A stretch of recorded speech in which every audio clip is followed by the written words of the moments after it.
Hello, this is David Heine, and today we're in The Hague, where we're visiting a beautiful little gem of a museum that's often overlooked. It's a museum that was originally founded by a private individual, and with us today is the director of this museum, John Leighton, who also is the director of another very well-known museum, the Van Gogh. So, John, could you tell me a little about the origin of this museum? Yes, of course. Good afternoon. The origins of this museum go back to the artist Hendrik Willem Mesdag.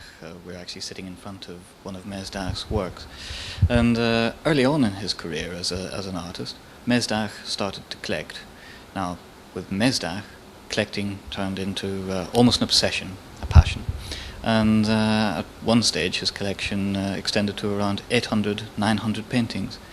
And quite early on his dream, if you like, became one of founding a museum. And that's precisely what he did. He had this building specially constructed as a museum, and in 1903 he gave over the building and its contents to the Dutch state. So it became a national museum and one of the earliest museums of modern art in the Netherlands. Now, it's primarily made up of 19th century art, but not all Dutch art. What are some of the other interests that Mesdag pursued art-wise? Well, one of the extraordinary facts about the Mesdag Museum is that it actually houses probably the best collection of the Barbizon school, the French Barbizon school, outside France. And it's really in the mix between the Dutch and the French schools, which gives the collection, in terms of paintings, its character. The Hague school, if you like, from the later 19th century, grew out of, in part, a French forerunners, the Barbizon school. But then the Barbizon school was in itself largely dependent on Dutch forerunners from, say, the 17th century. So this is a wonderful intermingling of threads, and that comes alive on the walls here. Now, they're hung in a very interesting way that seems to me almost to evoke a 19th century salon or a manner that you wouldn't see in normal museums. Is this purposeful? That's very much the intention. When, before this was opened as a public museum, Mesdag himself would receive visitors, usually on a Sunday morning, and having tea with the Mesdags became one of the familiar stopping off points. For example, with American artists coming here to the Netherlands, and Mesdag himself would guide people around the museum and its building. And so what we've tried to do is evoke the atmosphere and the setting as Mesdag himself might have done it. So that's why, for example, you'll see that the paintings are hung in a very dense way, one above one another. You'll see that there are very rich colours on the walls, so that the paintings, as it were, sing against those colours. You see that there are wonderful finishes, wood finishes, and tapestries, cloth, all mingling in with Mesdag's own collection of Japanese objects and ceramics. So that eventually you have this effect of a certain period, a certain time, and almost the feeling that Mesdag himself might pop his head round the corner and start to explain one of the pictures. Now, getting back to the schools of painting that are commingled here on the walls, one is the Hague School, which we are familiar with, and while it was very popular in the 19th century, the Barbizon School has fallen somewhat out of vogue. Could you talk a little about the Barbizon School itself? That's right. Well, the Barbizon School, we call it a school, but of course it's more a collection of individuals who at any one time might have been at work in the forest of Fontainebleau, in and around and near the village of Barbizon. And it's in a way more of a term of convenience for artists who in themselves were innovators. We're talking about the period around 1840 to 1860 and later. Predecessors of Impressionism, if you like, artists who went back to nature, went back to painting out of doors, and were very concerned not just to record the minutiae of nature, but to evoke the sentiments and the emotions that they experienced in front of the natural world. And that is actually a very important starting point for Impressionism, an important starting point for a modern tradition. So, although some of the images that you see here seem perhaps rather almost conventional, they were for their time daring and innovative. I've heard, whether this is true, that Mesdag actually collected a lot of sketches from Corot and Courbet as opposed to finished paintings, and that the sketchiness that he brought back here to The Hague created, or possibly created, the way the Hague School painted. Could you talk about that? I think that's very important. I think the point about this is that it is an artist's collection. And Mesdag was looking with the eye of a painter, and he was seeing things in the work of in these works, which in a way belonged to the taste of somebody who's thinking, I like the way that's done. I want to find out how that artist has done it. I want to learn more about it, and I want to incorporate that into my art. So that's why as you look around the walls here, you see some extremely spirited sketches. You don't tend to see the works where all the I's are dotted and all the T's crossed and everything is polished and licked to a smooth surface. It's rough, it's gritty, and if you allow yourself to your eyes to roam, it's very exciting. And I think pulling this together in such a way was important for Mesdag himself. It was a kind of a dossier of material that he could lean on as he developed his own art. He was learning, but also I think he was keen that other artists should have access to it, and that people should be able to learn. And that's why there is this emphasis on the, if you like, the nuts and bolts of art.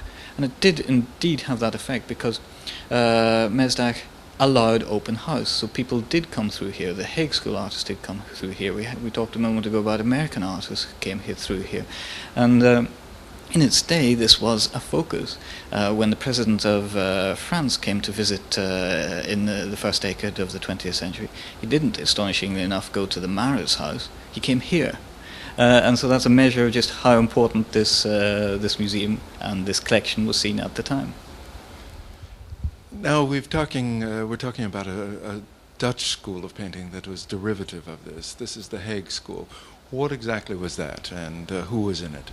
Well, we have to be careful with the word derivative, but there are certainly links, and I think there is cross-fertilization, if you like, between the Hague School. And again, you have it. We're talking about a group of artists who were focusing on an area. Artists like Wijzenbroek, Bosboom, the Maris brothers, Israels, who were living in and around and working in and around The Hague, which, of course, smaller than, ideally situated between the sea and the dunes and the countryside, offered a wonderful range of material for artists who wanted to, again, get back to nature. All of it seen under this wonderful damp grey light that you have in this part of the world.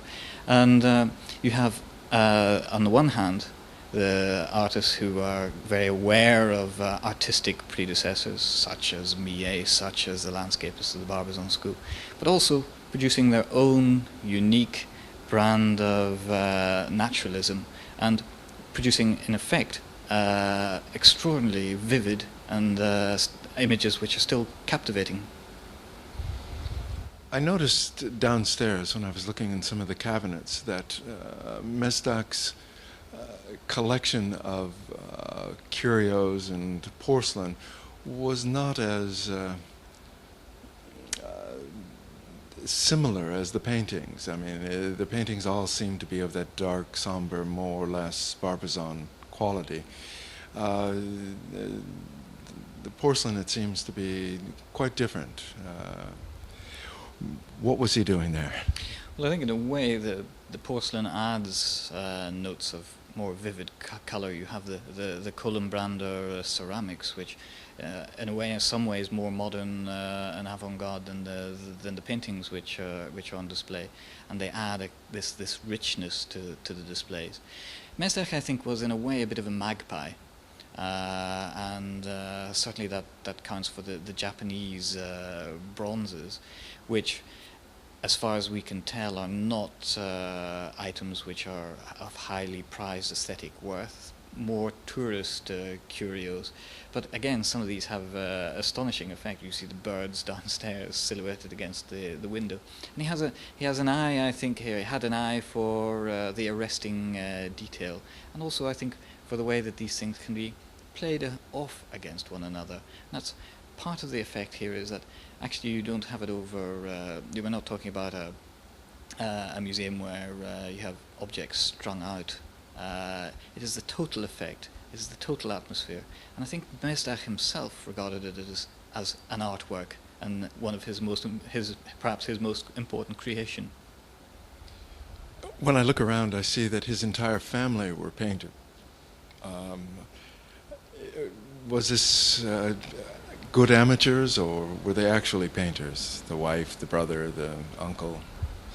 He did certainly this. His background was adorned with artists. His brother, Daco, for example, was a painter. His wife was an artist.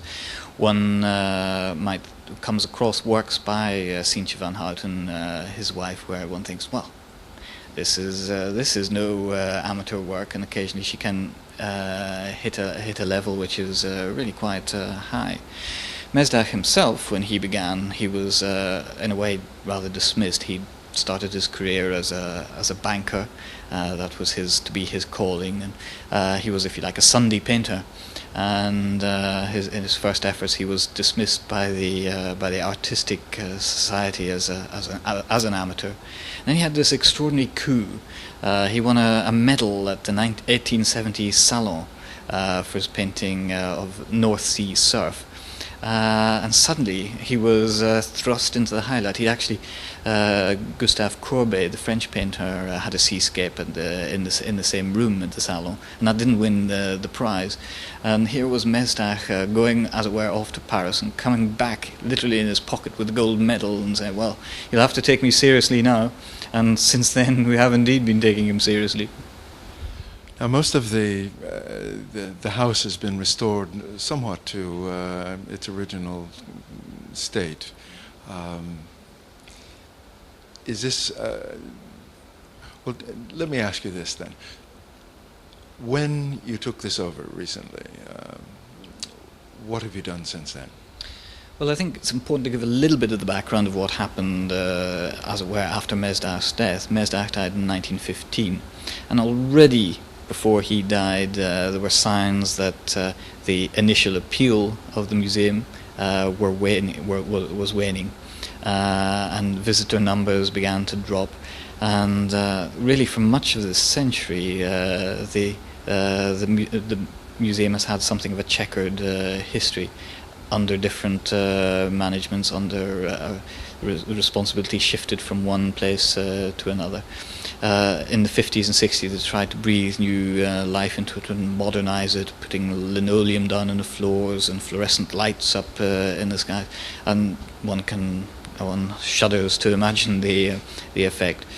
And at various stages, there was a real risk of the museum closing down and the contents being dispersed. So in 1990, the Van Gogh Museum took the management over. And although we are vested in Amsterdam, there's a certain logic there, because Van Gogh himself had visited Mesdag's collection. He knew it and wrote about several of the paintings here. And of course, Van Gogh's art grows out of Millet and feeds on the Hague School as well. So there's a logical connection there. And what we did was, together with government, we completely restored the building. We knocked through to the original living house next door to create a new entrance. But most important of all was, as you say, going back as far as we could to the original 19th century atmosphere. And where we knew about it, we were able to restore original hangings or original furnishings. And where we didn't, we did our best to evoke them. And I think the result is a success, and that the time has come now for a larger audience to rediscover this museum. You mentioned that it was overlooked. Well, in a way, it's one of the best kept secrets of the museum world. We're we're sitting here tucked away in a quiet corner of the Hague next to the Vredespaleis. It's not near the centre. It's not a place where you come to readily. But you've said it yourself. There are wonderful things to see here, and there's a beautiful garden. It's a oasis of tranquility in the heart of a modern city. And well, we want very much to keep the slightly genteel atmosphere of the museum. Of course, we would like some more visitors, so do please come and encourage people to come and view. So John, maybe you could tell us then, when is the museum open for the general public to come and see it, and what activities are going on here? The museum is open throughout the year, Tuesdays through Sundays, 12 o'clock till 5 o'clock. Notice not open in the morning. And there are regular activities such as lectures. We do workshops for children from time to time. Those can all be found in the local press.